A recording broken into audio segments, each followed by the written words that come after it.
Hello, my name is Leroy Blevins. Welcome to Mysteries and Histories. In this episode here, what I'm going to do is I'm going to talk a little bit more about Mr. Zapruder. Now, the reason why I point out Mr. Zapruder and stuff is because, like I said, when you do an investigation or research, everything and everyone that was there is actually a suspect until you whittle away through everything. So what I want to do is I'm going to show some facts here about the location Mr. Zapruder misassessment was filming and other things to show, okay? So, you can be the judge upon this if you want to. Okay, but I just want to give this information out because, when you look at stuff like this and you start piecing it together and everything else like that, it makes you think, okay? It really makes you think. Now, first thing we're going to do is we're going to pull up this right here. As you noticed on this map, as you see here, you have cameras all over the locations. I mean, there's cameras all over the place.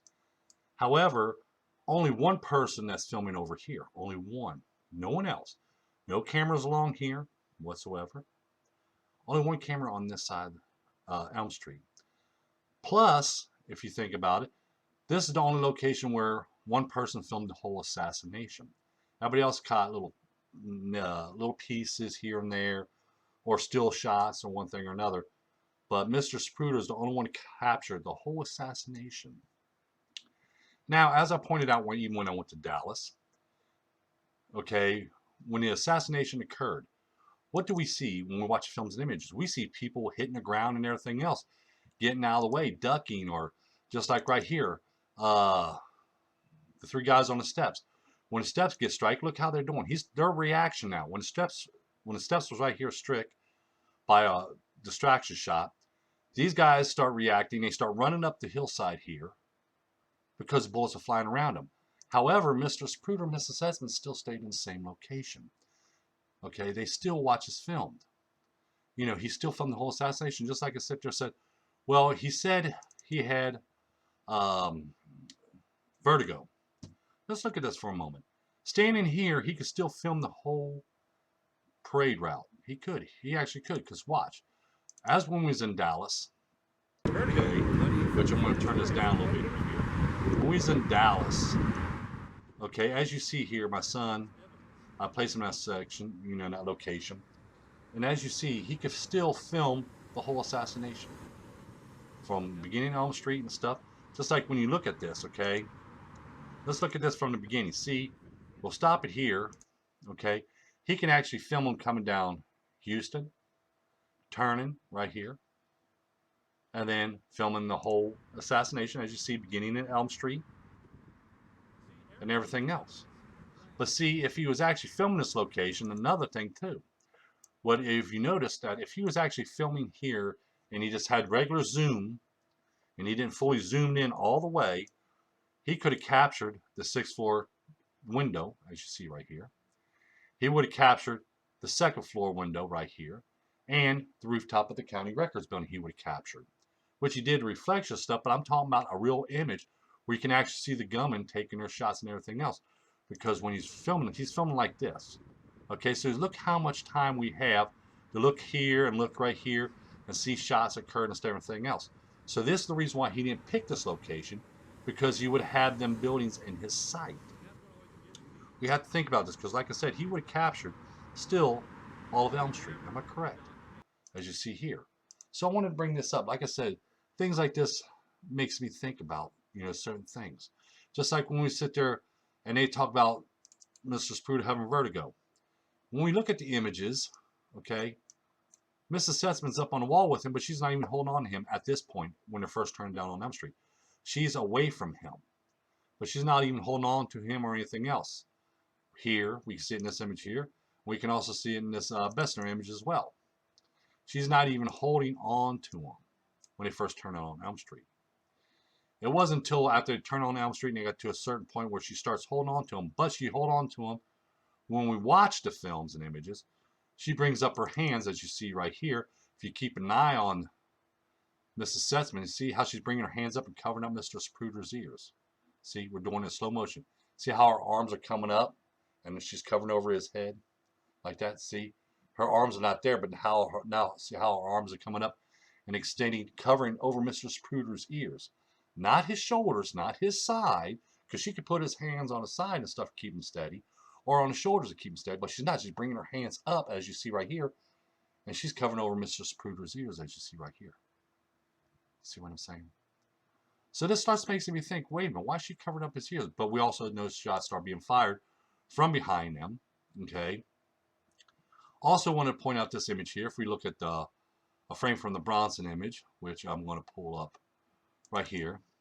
As you see, the babushka lady, she got her camera constantly pointing up this, but she got her camera constantly up to her face. Okay, which Zapruder and them can see, because here's Mrs. Setzman, if you see it right here.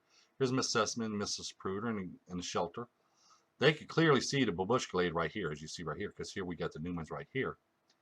Okay, but here comes the motorcade. She has her camera off during this whole time. She doesn't turn on her light when we go in time frame until the limo reaches right about here. Then she turns on the light. Mrs. Setzman brings up her hands, cover up Mrs. Zapruder's ears. Shots start ringing out from behind them. Now, after the assassination, Mrs. Setzman and Mr. Zapruder jumps right off the wall and they walk away.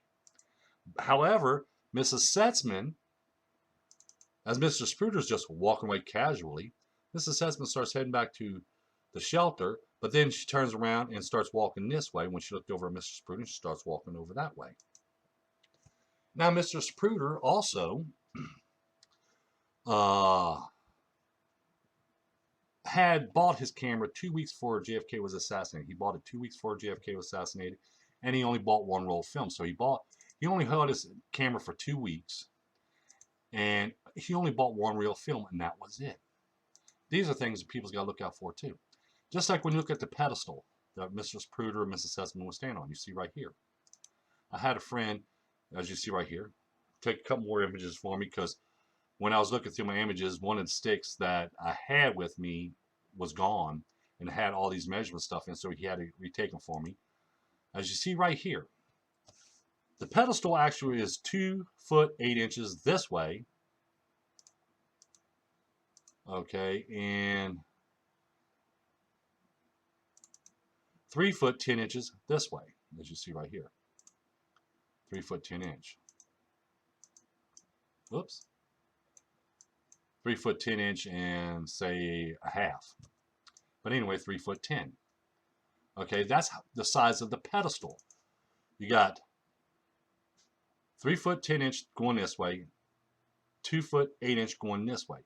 Now for 2 people on there, now a person with vertigo be more paranoid with another person up there with them, because that's too small a confined area. As you see here, it's too fine, too small of an area for 2 people to actually be standing on it. You know what I'm saying? Because you got 2 foot 8 inches going this way, 3 foot 10 inches going this way. Okay, and for somebody with vertigo, and if he's standing right here close, especially if you watch the film and stuff, he's more or less on the edge.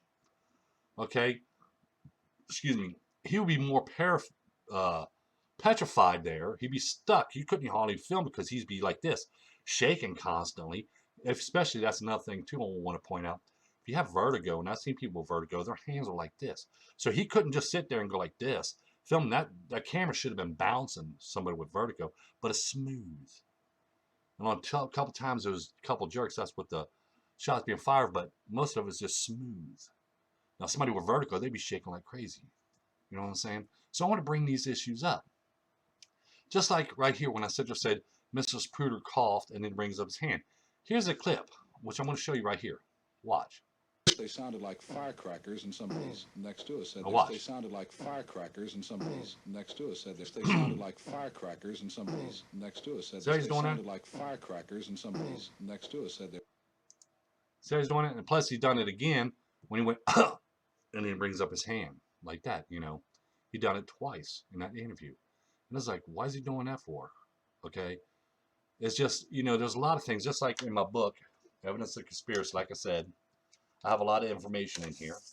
As you see right here, okay, I got the images in my file somewhere, but it's in my book. Mr. Zapruder was also at the courthouse when had Oswald there, because we can see Mr. Zapruder right there because he's captured in some of the films. Mr. Zapruder was there. Everybody talks about Jack Ruby being there, but Mr. Zapruder was there too as well.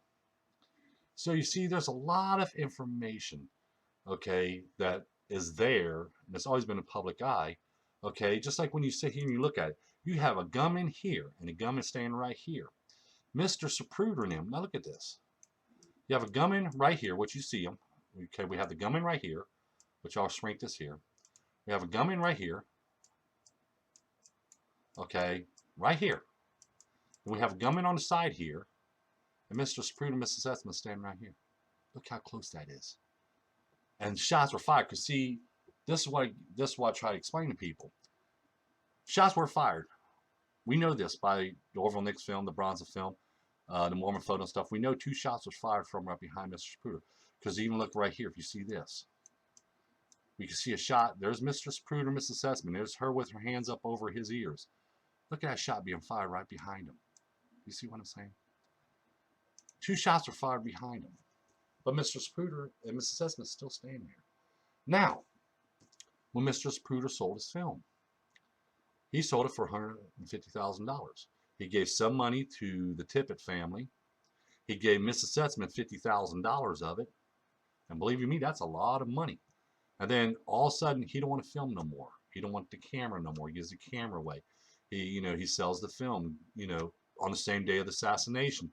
He sells the film, has it developed and everything else like that. A lot of things seems very suspicious to me. And this is why I said everybody is a suspect. Okay, they can't answer questions now. They can't answer questions now.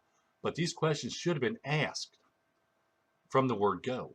Okay, especially people that's doing investigation, doing research. They've seen, if they really analyzed the films and images like they claim they did, they could have had all this information here. Then they could go back and question the people while they're still around. Say, why was you standing on a pedestal?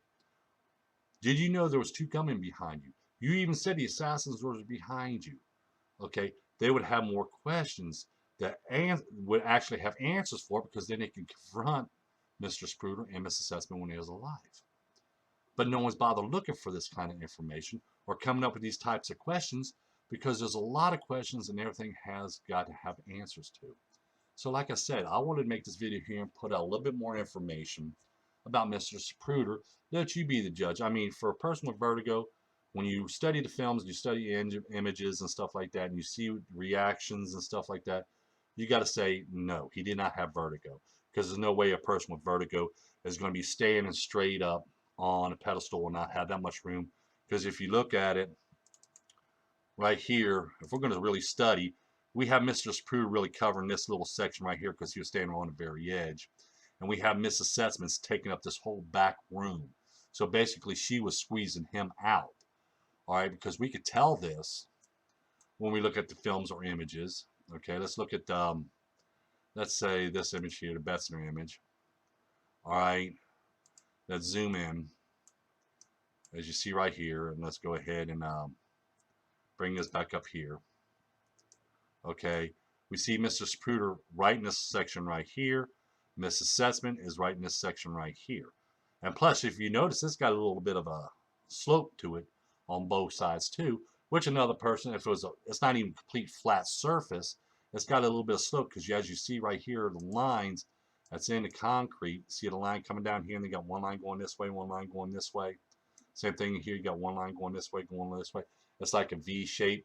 Okay, so if we're going to go ahead and let's say we look at the top of the pedestal, it's like this. Okay, the corners were. Okay, this is just a rough draft. Okay, it's more or less like this. So we got a slope going down this way, slope going this way, slope this way, all the way around. So when you're actually not standing on a flat surface, you're standing on a surface that's like this. Okay, because you got one foot that's cocked at an angle this way, another foot cocked at an angle this way. Okay, and somebody with vertigo is going to flip out, or they're going to fall off. They actually will fall off of that little spot there. That's why I said if you have vertigo, there was a different location he could have went to. He could have went over here, and wouldn't have to worry about all that stuff, or have somebody stand behind or anything. But there was a reason why he had to be in that one location. Just like I said, he chose this spot. Why? Why couldn't he go right here, as you see right here? You see what I'm saying? If you have vertigo, you would chose this position because you still get the whole route, but he chose here, and he's staying there. And then there was only one camera in this whole location right here. Only one person filming. One person taking any kind of images. All the rest of the people is on the other side of Elm Street. So see, this gets me thinking about a lot of stuff. Okay, and it brings up red flags and everything else. That's the reason why when I show you this, you got Mrs. Sussman bringing up her hands covering over Mr. Zapruder's ears. You see the pedestal, and he really didn't have that much room, especially with somebody with vertigo. He jumps off of it. First, Mr. Sussman gets down, and then he jumps off of it and just walks away, calmly. And as you notice, when he jumps off the wall, which I point this out, when he jumps off the wall, where's he land at? He don't land on a flat surface. He's landing in between the steps, which also he could have stumbled and fell by jumping off of that, but he didn't do it. He just jumped down and walked away. So you see, the vertigo thing, I gotta say, no, he didn't have to have vertigo, because you even notice his office window is on the 5th floor, okay, and there's a window there, you know what I'm saying? So a person with vertigo won't even get close to a window, but his desk was right by the window. So vertigo, I would say no, he didn't have vertigo. As you see the reaction to other people, they was jumping down and hitting the ground and everything else. It's like this couple here. Look at here, they're not even that far off from Mr. Zapruder and Mrs. Sussman. They're already on the ground as well, if you see this right here. Okay, they're just standing upright, and she walks towards back. He just walks off calmly. These people even hit the ground. You know what I'm saying? So there had to been shots close by them for them to hit the ground as well, because they're over there by the shelter. Do you see what I'm saying? So these are things I want to point out. Remember, like I said, he only had his camera for 2 weeks for the assassination. He only bought 1 roll of film. After that, no more filming, no more taking images or anything else. We know definitely there was shots fired from behind him. We know definitely there was 2 gunmen behind him. He's also admitted that his assassin was behind him. Okay, but like I said, you be the judge upon it. I just want to give this information out so people have that more information to look at. If you're going to do an investigation in this case stuff, you have to look at everybody. Okay, you have to pay attention to everybody that's in the assassination. Okay, everybody's a suspect until they get done doing their investigations. That's the way it's always been. But I want to give this information out so people can actually see for themselves and know these questions and say, yeah, this is true and that's true. So he couldn't have had vertigo. Why he only had his camera for 2 weeks? Why didn't he have it longer than that? Why did he just choose this one location? Why didn't he jump down or duck down or anything when shots started occurring from behind him? Why did Mrs. Sussman brings up her hands and cover his ears?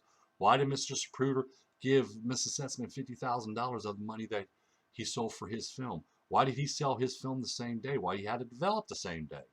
Okay, these are all these questions. You see what I'm saying? There's a lot of questions there with a lot of red flags to him and stuff like that. But I know he's not around to answer today. Not Mrs. Sussman he is either. So we had to base everything we could find in the films and images to rule out this or rule out that.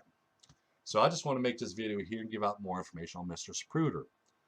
In the description down below, you find a site where you can order my book, Evidence of Conspiracy, the only book you need in JFK assassination. Share this information, other information from my other videos with your friends, family, relatives on your social medias and stuff. Don't forget that like button and don't forget to subscribe. Thank you, and you have a pleasant, pleasant day.